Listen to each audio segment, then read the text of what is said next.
Bom, boa tarde de novo, pessoal. Sou a professora Laura Sánchez e eu fui convidada hoje para falar de uma biografia. É a biografia da Amália Domingo Soler. Praticamente pouca gente tinha informação desta mulher, né? Ela é do século XIX, nasceu no 1835 e dessomou no 1909. Ela não é muito assim conhecida na comunidade conscienciológica, mas a partir de um comentário durante uma tertúlia do professor Valdo Vieira, onde ela se manifestou e apareceu, as pessoas começaram a ficar curiosas na sua vida, o que ela tinha feito, e eu estou aqui tentando atender essa requisição. E eu já tenho estudado a Amália Domingo Soler faz uns 3 anos atrás. A primeira vez que o professor Valdo me falou dela, me falou por quê? Porque ela era espanhola, mesma nacionalidade que eu tenho na atualidade, nesta vida. Então eu comecei a pesquisar e, na verdade, que a gente encontra muita informação na internet sobre ela, porque ela é considerada, dentro do mundo das letras, como uma das melhores escritoras e poetisas de finais do século XIX. Ela aparece com referências biográficas recolhidas em enciclopédias e trabalhos por o mundo todo. Eu gostaria de explicar um pouquinho a vida dela. Obviamente, eu não vou ressaltar o trabalho que ela fez dentro do espiritismo, que foi muito grande. Eu vou tentar ressaltar mais a parte da pessoa, do temperamento, da vida, para a gente tentar fazer uma análise também da sua proex e da sua missão de vida e como é que ela se saiu. Vou passar aqui o slide. Então, Amália Domingo Soler, ela nasceu na região da Andaluzia, no sul da Espanha. Aqui eu coloquei um parágrafo dela que me chamou muito a atenção. Essa ilustração que vocês veem aí é dela, é ela mesma. E o parágrafo estava no espanhol, eu fiz uma tradução para o português. Me perdoam se não está traduzido corretamente, tá? Mas ele fala assim: meu propósito ao escrever minhas memórias é mostrar com fatos inegáveis que ninguém é pequeno quando deseja engrandecer. A mulher mais pobre, a mulher mais abandonada, a que o infortúnio converte em folha seca, que o vento arrastra seu capricho, pode chegar a ser grande transformando-se em uma daqueles que sabem, transformando-se em mestra daqueles que sabem menos que ela. Essa frase, esse parágrafo descreve bastante bem o que ela fez com a sua vida. Ela não tinha nada e se convirtiu em uma grande referência. Ela nasceu no dia 10 de novembro de 1835, em Sevilla, na região da Andaluzia, na Espanha. Sevilla é uma cidade que possui como símbolo a Torre da Giralda, que era um antigo minarete moro transformado num campanário. Durante a Idade Média foi uma das principais cidades e um dos focos brilhantes da civilização árabe. Lá na Andaluzia, era principalmente em Granada, onde moravam os árabes, os moriscos, que foram expulsados pelos reis católicos, Isabel e Fernando, né? Então, essa região da Andaluzia, do sul da Espanha, ela já tem uma história assim dramática, né? De muitas consciências que foram expulsadas, foi proibida a sua religião, foi proibida a sua língua, eles falavam uma língua própria. Mas, se você visita hoje, no nosso século XXI, essa região da Espanha, tem grandes e grandes monumentos ainda daquela civilização árabe, que mostram um passado bem, como eu poderia dizer, bem forte, né? Aqui temos umas imagens do século XIX de como que era a cidade de Sevilla, que foi onde nasceu Amália, né?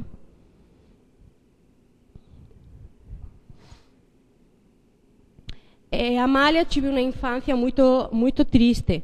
Ela não era uma pessoa feliz. Antes de nascer, ela perdeu seu pai. O pai foi para uma longa viagem e nunca mais retornou. E aos 8 dias de idade, depois de 8 dias após nascer, ela já perdeu a sua vista. Ela quedou totalmente cega. 3 meses depois, foi curada por um farmacêutico, mas não foi curada totalmente. Então, problemas com a vista foram, durante toda a sua vida, bem marcantes, né? Uma coisa que se destaca muito na biografia da Amália é que ela começou a escrever as suas primeiras poesias com 10 anos de idade. E aos 18 já tinha publicado seus primeiros versos. Então aqui ela já estava mostrando uma parte artística e até intelectual, né, até certo ponto. No finais do século XIX, um pouco para contextualizar a história dela, a legislação espanhola de finais desse século dizia que a mulher casada não podia dispor da autonomia pessoal ou laboral, menos ainda de independência econômica, né? Então todo o que ela tinha devia ser administrado pelo esposo, certo? E ela não tinha direito a nada, né? A lei punia a mulher com a prisão, com cadeia, mas os homens eles podiam ter relações extramatrimoniais e incluso eles tinham direito a um assassinato para defender a sua honra, né? E o castigo desse assassinato era simplesmente um desterro do local, da cidade por breve tempo, né? Ele podia voltar e continuar com a sua vida normal. Esse foi o período que Amália viveu lá na Espanha, né? Outra coisa ao respeito da mulher, era uma época em que era inadmissível que uma mulher pudesse ser independente sem a presença de um homem. Não dava oportunidade, a mulher tinha que se casar, porque ela raramente poderia escrever, poderia ler, então ela não teria como se sustentar na vida. Amália, ela não foi na escola, mas a sua mãe, que era assim, uma pessoa muito ligada a ela, a sua mãe ensinou ela a escrever e a ler. E com 5 anos, Amália já lia e escrevia. Depois aconteceu, a sua mãe dessumou, né? E então, essa foi uma das partes, assim, das experiências mais tristes que ela já tive, porque elas eram muito unidas, conversavam muito, passeavam muito, se relacionavam muito, era mais que uma mãe e uma filha, era uma amizade muito grande que elas tinham, elas dois, né? Então, quando a mãe morreu, ela quedou sozinha, quedou órfã, e a família mais próxima deu para ela 2 chances. Em realidade, eram as chances que uma mulher sozinha na vida tinha, uma jovem, né? Ou casava, ou ia para o convento. Então, a Amália, ela decidiu que não queria nenhuma das 2 coisas. Pensou, refletiu, decidiu que não queria nenhuma das 2 e que ela tentaria se sustentar sozinha. Acho que tem aqui aqui tem uma pergunta da Camargo. Por que a Amália Domingo é considerada a cronista dos pobres? Mais adiante da minha apresentação, você vai entender por quê. Mas ela foi denominada com esse nome porque ela era muito pobre, passou uma vida com muita pobreza, né? Ela viveu da caridade toda a sua vida. Então, por esse motivo, foi chamada a cronista dos pobres. Mas depois, quando eu vou falar um pouquinho mais na frente da sua vida, você vai entender melhor o porquê. Mas isso não foi um apelido que eu dei para ela, sino que já é institucionalizado, tá? Então, aqui retomando, os recursos que a mãe disponia praticamente se agotaram, né? E a Amália tinha poucas possibilidades de se poder manter sozinha, mas ela preferiu tentar. Não queria nem casar, nem entrar em um convento. Isso para ela era inadmissível. Quais foram as escolhas de vida da Amália, então? Foram leitura, escritura e costurar. Ela era uma grande costureira. Então, praticamente até a sua desoma, ela viveu cosendo, se mantendo cosendo e escrevendo. Assim que ela viu a situação lá na sua cidade natal, em Sevilha, ela viu que lá ela teria poucas chances, né, de ter aquela independência, até porque naquela época Andaluzia, o sul da Espanha, era uma das regiões mais pobres da Espanha. Então ela que pensou, bom, eu vou para Madrid, que é a capital do país, e lá eu vou ter mais possibilidades e melhores condições de sobrevivência. Como ela já escrevia poesias naquela época, ela começou a vender as suas poesias e a coser. Mesmo assim, as dificuldades que ela passou foram imensas, passou fome, ela teve que recorrer a instituições de caridade o tempo todo, e ela era assim, ela era orgulhosa até certo ponto. Então, para ela ter que entrar naqueles centros, ela passava muito mal, tinha lutas interiores muito grandes, né? Ela não tinha a possibilidade de trabalhar porque era uma moça considerada pobre e desamparada. E naquela época realmente não tinha como ela evoluir ou ser melhor ou ter melhores condições. Ela já estava marcada por aquele destino desde o momento que ela decidiu não casar ou ir para o convento, né? Mesmo assim, ela foi em frente. Aqui temos uma imagem de Madrid, no século XIX. Todas as imagens que eu estou mostrando aqui no PowerPoint, eu tentei procurar em coleções, e são a maioria delas fotografias do século XIX, de finais do século XIX mesmo. Bom, nessa época em Madrid, aconteceu uma coisa que foi um divisor de águas na vida da Amália. Ela tinha muito desespero, muita fome, muita solidão. Amália já tinha um temperamento depressivo quando era criança. As suas poesias já eram meio melancólicas, meio tristes, né? E a sua cegueira tinha empeorado muito. Ela quase não conseguia enxergar para coser e para escrever, e ela estava num grande desespero. E uma noite ela pensou em se matar. Vou me matar mesmo. E na hora que ela estava tomando aquela decisão, ela conta nas suas memórias que apareceu a sua mãe como concierge. Ela sentiu a presença da mãe, sentiu as palavras da mãe, e aquilo deu para ela uma esperança grande, e ela decidiu continuar com a sua vida. Na verdade, ela interpretou aquela aparição como da sua mãe, mas a gente ficou sabendo depois, por algumas informações do professor Valdo, que foi uma equipe extrafísica que apareceu e que deu aquela ajuda para ela. Nada impede que dentro daquela equipe extrafísica estivesse também a sua mãe, mas o que a gente sabe por essas informações do professor é que não foi só a sua mãe, sino que foi uma equipe grande de concierge que tentou ajudar ela a revertir aquele quadro de suicídio, e que o professor Valdo provavelmente estava também projetado como consigno, como concierge naquela situação.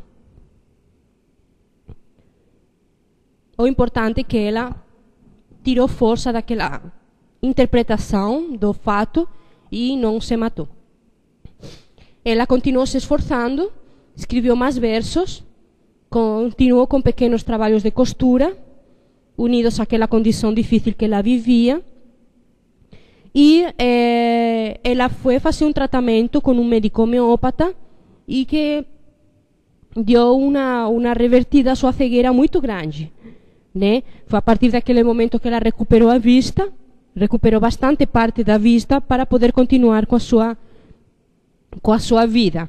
Provavelmente aquilo foi a repercussão também das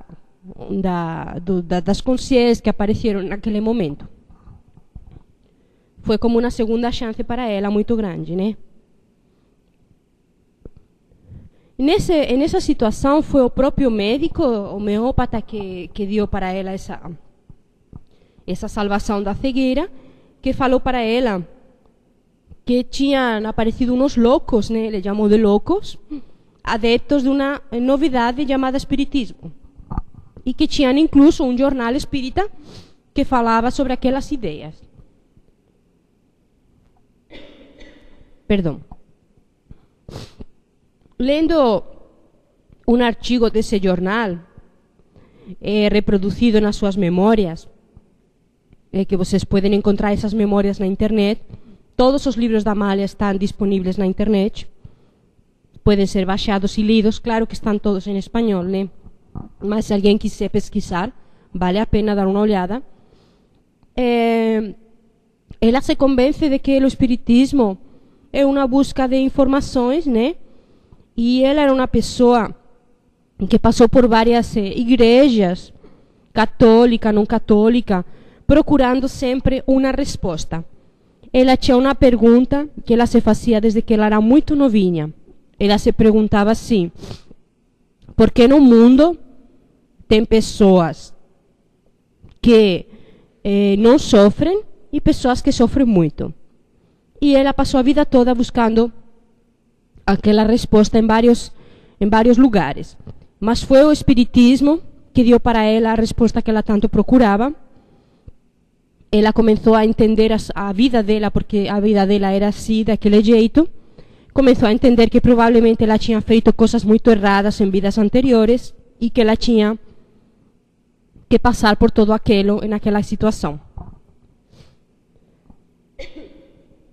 Incluso, ela fala em uma parte das suas memórias que ela tinha sido um homem na sua última vida, um homem muito intelectual, que tinha sido muito omisso em algumas coisas. Ela mesma reconhece. Vou ver aqui que tem uma pergunta. Uma pergunta em inglês. A Milena me traduz, perfeito. Ela foi parapsíquica, ela tinha capacidade de projeção ou de energia em infância? Sim, ela era muito parapsíquica. Eu vou ligar nisso mais na frente, nas suas psicografias. E é claro que se ela, naquele dia que tentou se suicidar, ela percebeu a mãe, percebeu as consciências, é óbvio que ela tinha parapsiquismo, né? E capacidade de projeção de energia, eu não sei, nas suas memórias ela não fala de ter mexido com energia, mas ela fala que ela sentia a presença da sua mãe. Então, falar naquele tempo, naquele contexto histórico, falar que a pessoa tinha capacidade de perceber energias de uma consciência, a gente já pode falar que ela tinha uma percepção energética, sim. Só que, claro, ela não tinha conscienciologia naquela época, porque nem a conscienciologia existia. Então, a gente não pode falar que ela teria um domínio das energias, né? Porque também a gente não sabe, né? Mas que ela percebia, sim, com certeza. Espero ter resposto a sua pergunta. Enfim, então aqui que temos? Aqui temos, quando ela começou já no espiritismo, né? Foi lendo aqueles jornais, muitas das suas perguntas foram sendo dissipadas, né? E ela se aferrou àquele espiritismo como a salvação da sua vida, porque todo fazia mais sentido para ela a partir daquela doutrina. Ela começou a participar de reuniões e no 1875, que foi um aniversário da desoma do Allan Kardec, ela leu um poema que tinha escrito para o Allan Kardec, que aparece íntegro nas suas memórias, e parece que a partir daquele momento também aconteceram muitas coisas com ela em relação à escrita, que vamos ver mais na frente. Em 1875, ela estava exatamente com 40 anos de idade. Então, a gente pode ver que com 40 anos de idade, a partir daqueles 40 anos, a sua vida mudou muito. Poderíamos considerar um começo de fase executiva, né? A gente não sabe. Mas, pelo que eu pesquisei, foi realmente um período marcante. Ela foi uma grande escritora. Os textos dela falavam tanto a um nível emocional como a um nível racional também. Ela tinha um extraordinário talento com as letras, conquistou totalmente as simpatias dos espíritas espanhóis e incluso ganhou uma coleção das obras do Allan Kardec originais. Ela começou a chamar a atenção dos espíritas de outras cidades, não só de Madrid, como de Alicante e de Múrcia, né?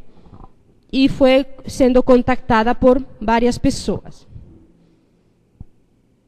Aqui temos umas fotografias de Alicante e de Múrcia. Alicante é a fotografia vermelha do barco e a que está em cores é da cidade de Múrcia.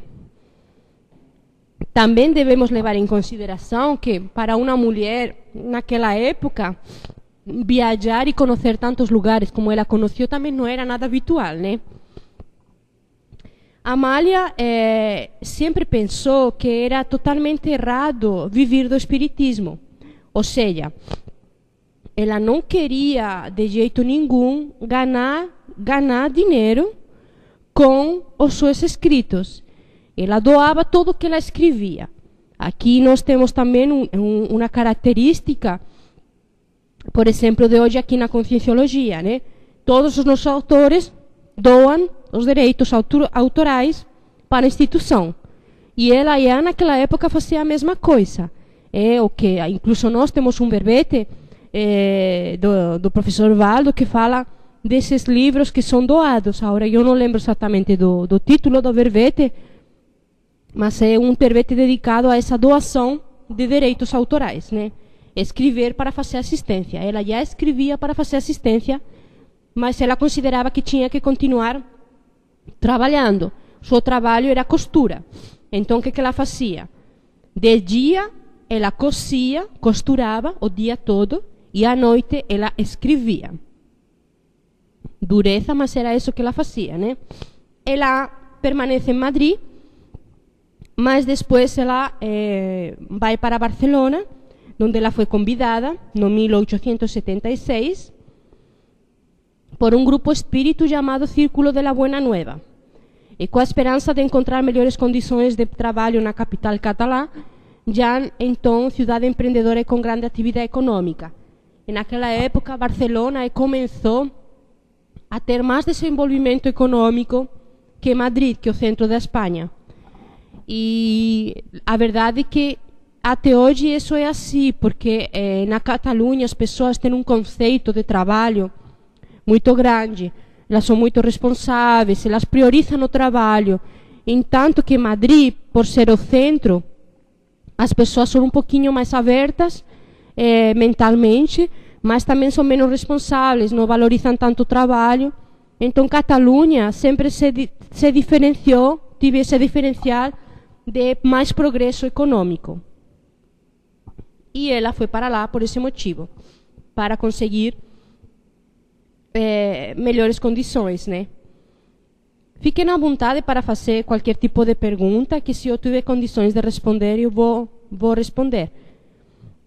Aqui temos duas imagens de Barcelona, do século XIX, como era.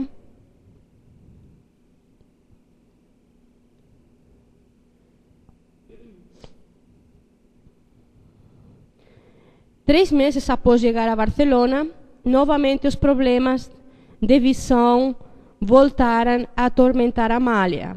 E quase cega encontrou amparo na família de Luís Jacques, presidente do Círculo Espírita. Ele lhe deu abrigo e condições de dedicar-se integralmente ao espiritismo. O que foi que aconteceu aqui? Uma pessoa do Círculo Espírita, que já conhecia os escritos dela, ela já era bem famosa na época, ofereceu a sua casa, ofereceu um quarto, uma escrivaninha e todo o material que ela pudesse precisar para escrever. Ela, como já falei antes, ela se sentia muito culpada com esta situação. Ela queria ter condições de se manter sozinha, mas não tinha. Então ela teve que aceitar, muito a seu pesar, aquela situação de ficar morando com aquela família.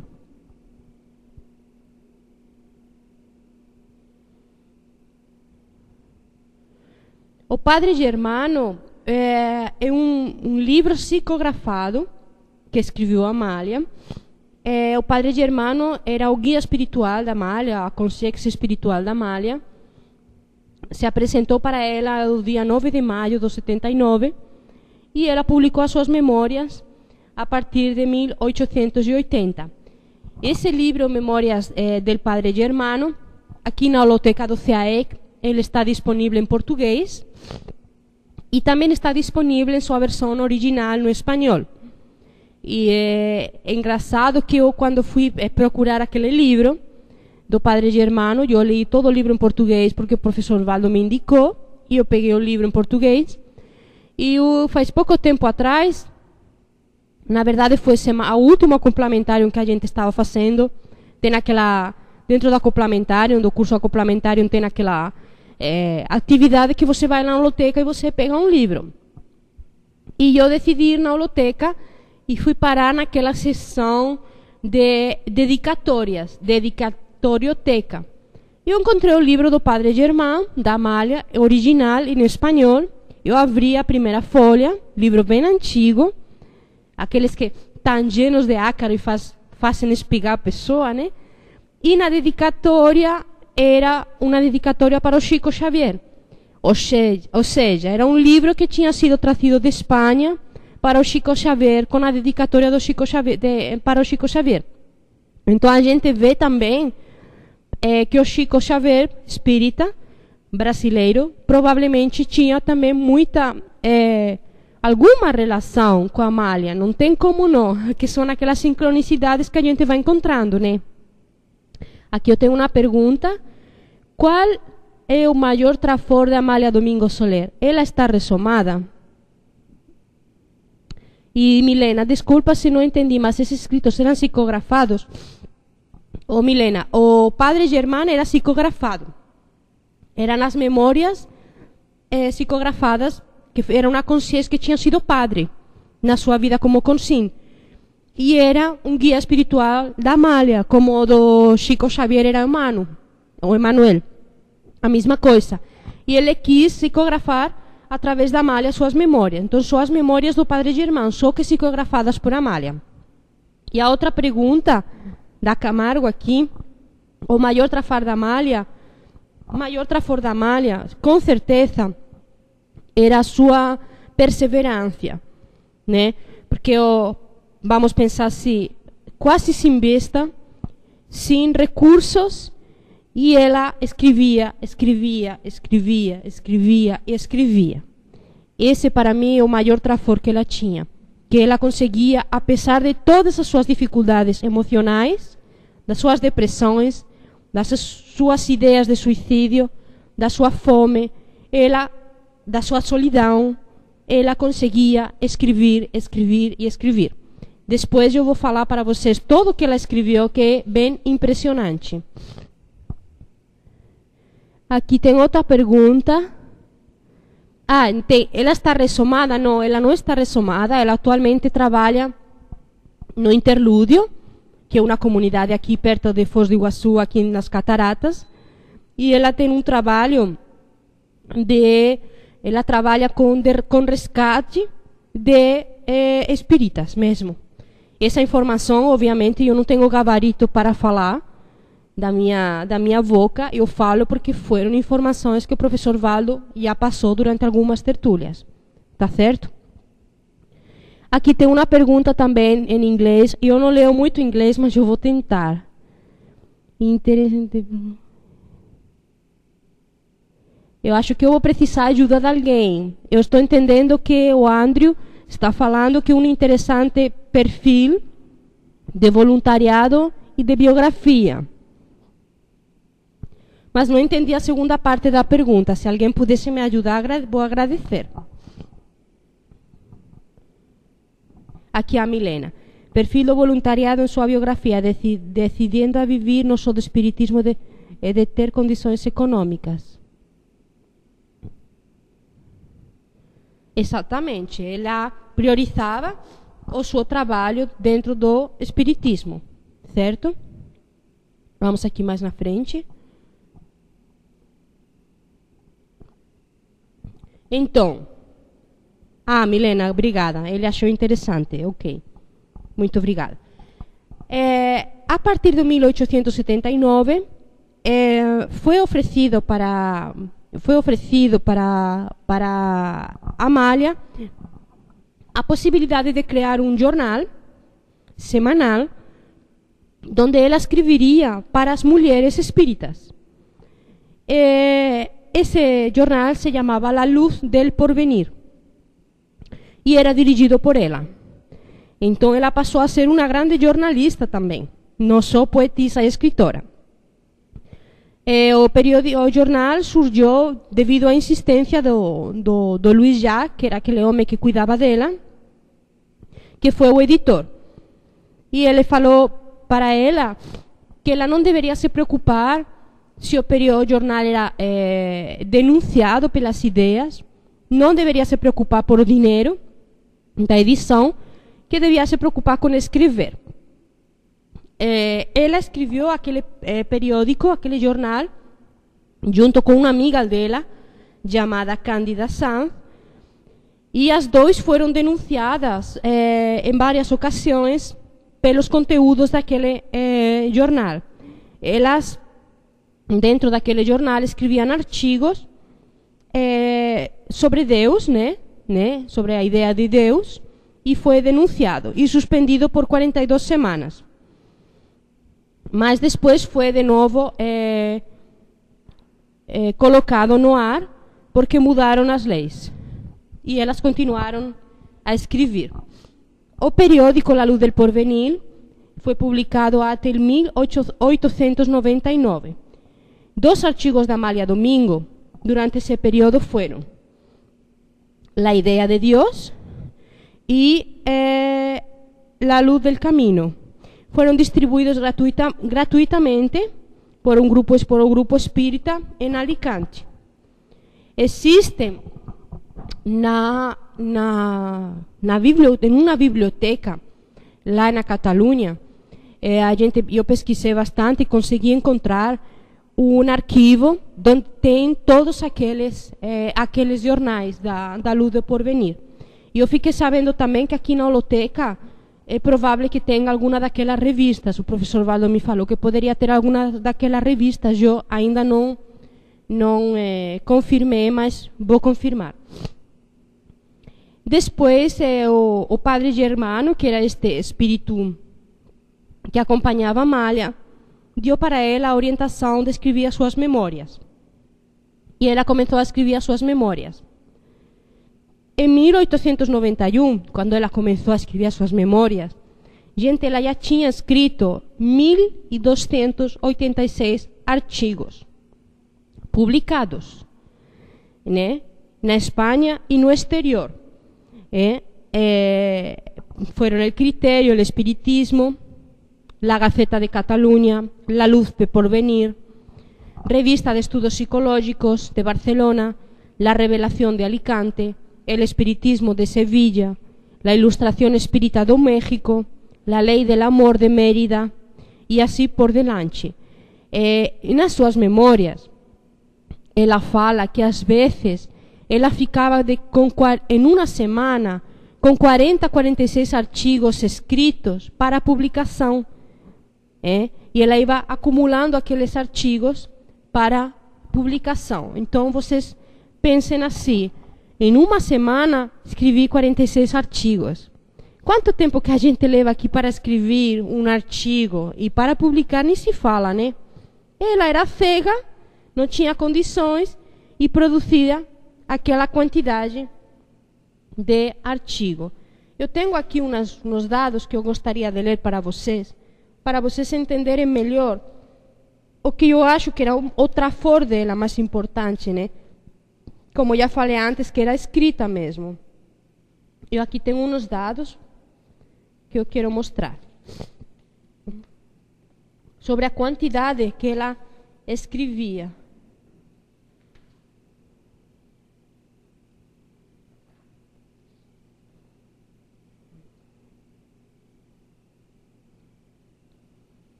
Só um momentinho. Aqui. Oh, aqui. Achei. Desculpem a demora.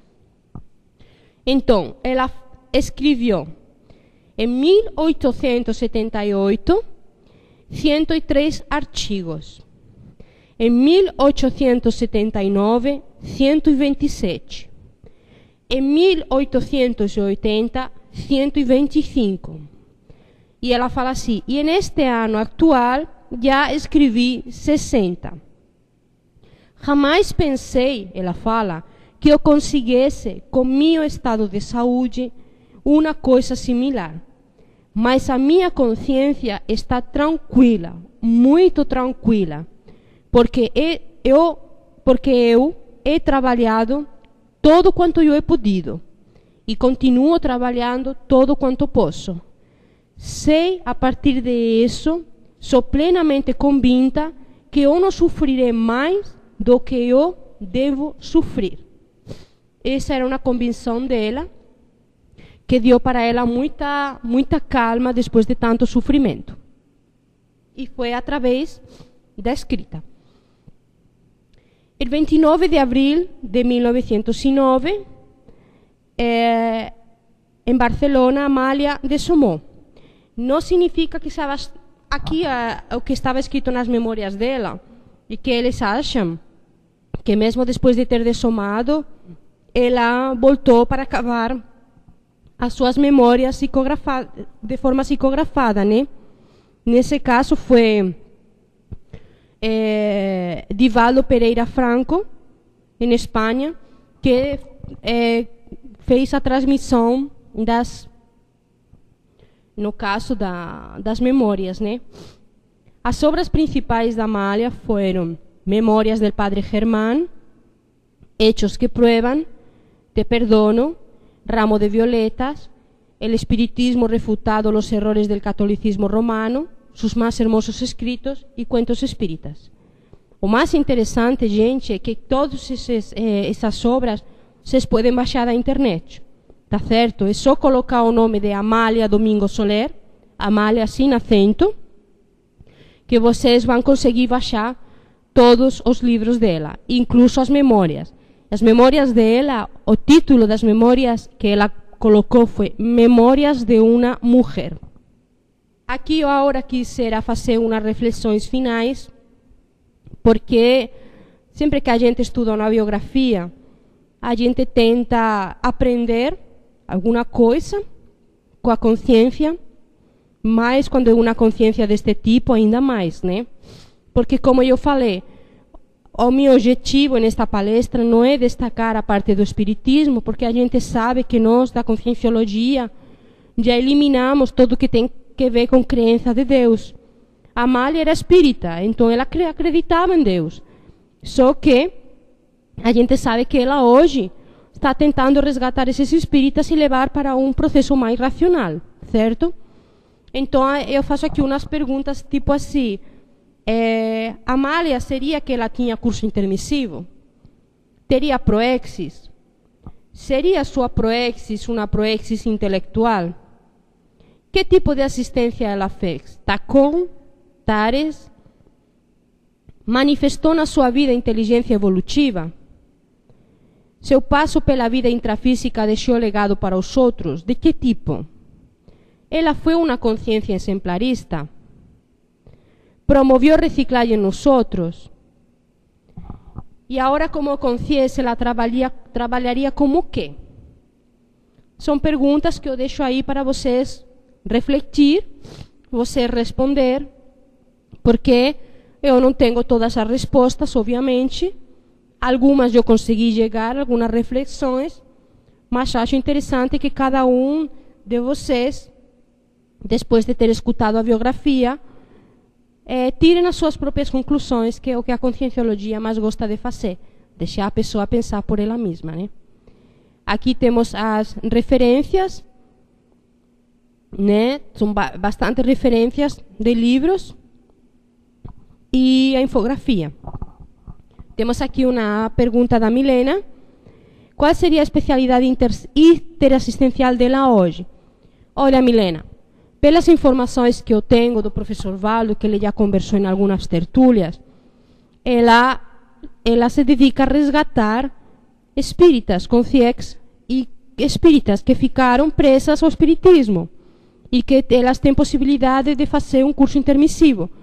Então, essa especialidade interassistencial hoje a gente poderia chamar assim, entre aspas, de resgate extrafísico, né?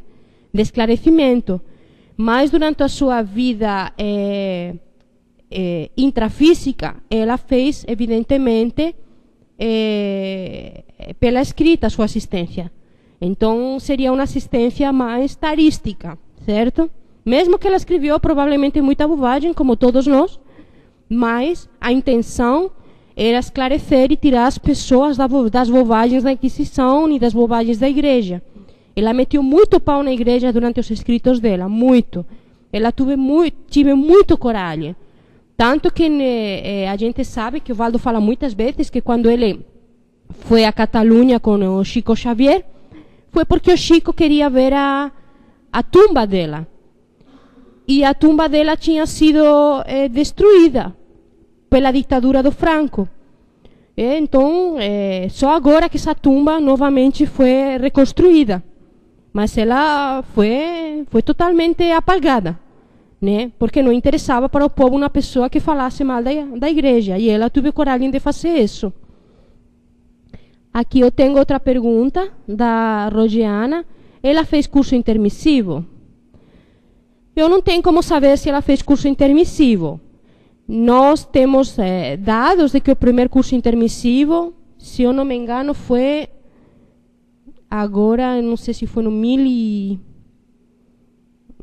não me lembro da época. Então a gente teria que confirmar o ano, né, que existiu o primeiro curso intermissivo e tirar as próprias conclusões. Eu não tenho como te responder. A Milena pergunta: qual a relação dela hoje com a conscienciologia? A relação dela hoje com a conscienciologia, Milena, é bem grande, porque a gente sabe que toda essa comemoração dos 100 anos do Chico Xavier mexeu muito com pessoas espíritas. O Valdo, incluso, falou, depois de fazer aquela divulgação sobre o curso intermissivo e nas tertúlias, muitos daqueles ex-espíritas iam ser resgatados. Se ela trabalha no interlúdio, ela faz parte da nossa equipe. Como ela morou na Catalunha, é óbvio que ela é da equipe da Monja, provavelmente da equipe do Lastanosa também, né? Mas isso já são assim, conclusões minhas, né? Que eu estudo Lastanosa, pesquiso também coisas da Monja, todo porque tem a ver com a minha nacionalidade, a minha procedência, e pesquiso Amália. E também o Chico Xavier, que a gente sabe que foi, na vida anterior dele, mãe do Valdo, em Mataró, Catalunha, e posteriormente Joana la Louca, que foi uma das reinas da Espanha mais importantes. Então eu deduzco, com todas essas informações, que obviamente a Amália faz parte desse grupo de concierges, né? E que estão trabalhando juntos com esse povo espírita, alguns que conseguiram chegar na conscienciologia, mas obviamente que muitos ainda não conseguiram e precisam de muita ajuda. Espero ter respondido a tua pergunta. Eu acho, gente, que se não tivesse mais alguma outra questão, até aqui chegou a minha apresentação. Eu acho que vou passar a palavra para o Rodolfo, que tem aqui algumas mensagens para vocês. Agradeço muito a atenção. Fico à disposição para qualquer pergunta. Vocês podem me enviar e-mail. Meu e-mail. Espera aqui. Com as pessoas ela convivia na fase... Com que pessoas ela convivia na fase adulta?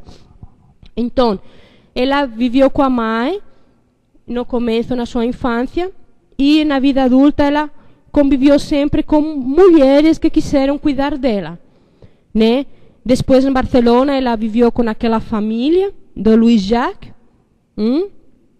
mas ela nunca teve família perto. Elas sempre foram almas como ela falava, almas que quiseram me ajudar no meu processo.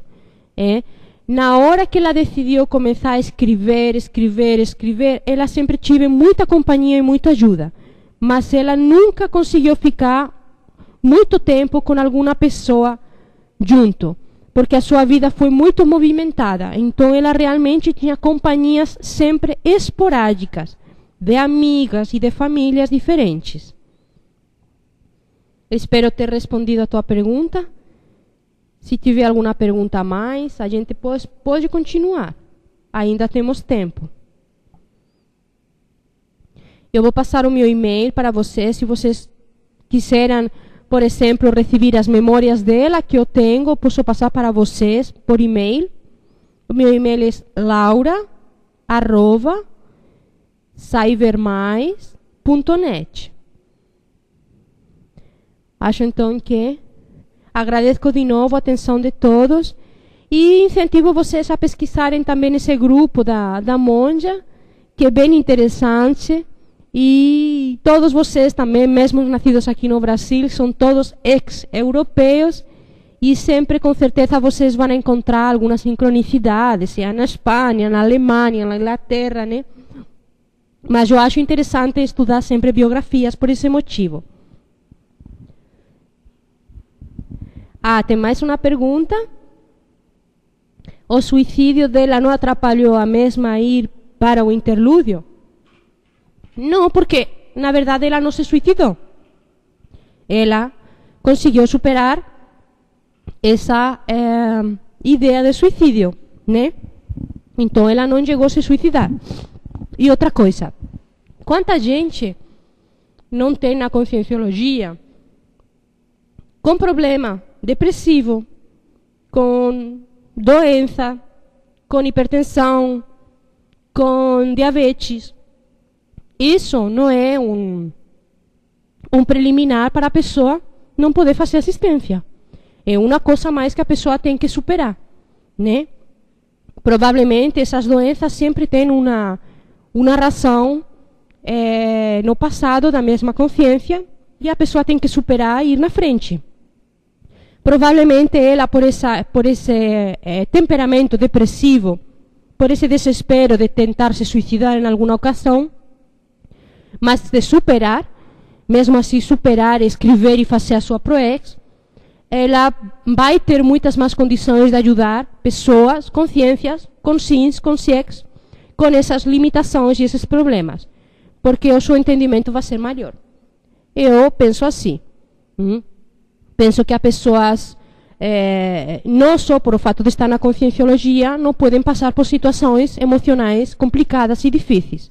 Só que nós temos muitas técnicas, hoje, na mão, muitas ferramentas para superar. Ela tinha bem menos, e mesmo assim ela superou.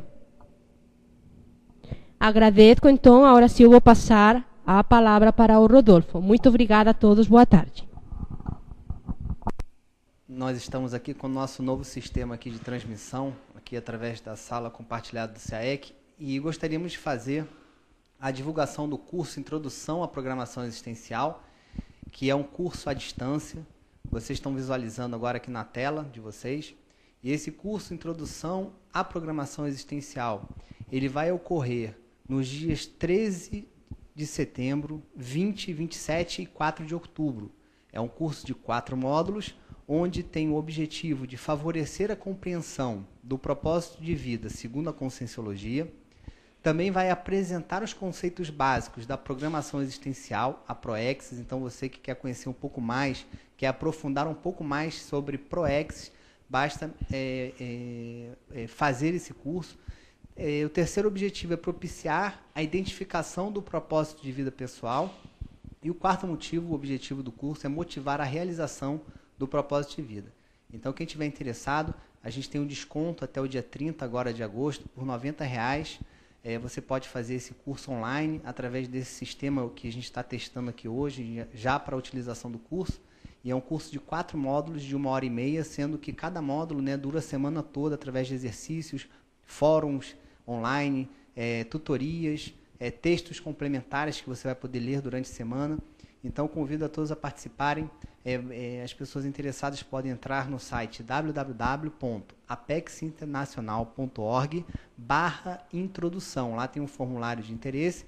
Algumas pessoas que estão aqui na sala hoje já fizeram a sua inscrição. Então, aproveite também para você participar dessa primeira turma online da Apex. Depois de 2 anos de trabalho da nossa conferência online, a gente está lançando agora esse primeiro curso, Introdução à Programação Existencial. Aguardo todos vocês lá. E agora eu deixo vocês aqui com o nosso vídeo institucional do curso Introdução à Programação Existencial. Vou disponibilizar agora para vocês e depois que vocês assistirem o curso, vocês já podem sair da sala. Muito obrigado e uma boa tarde.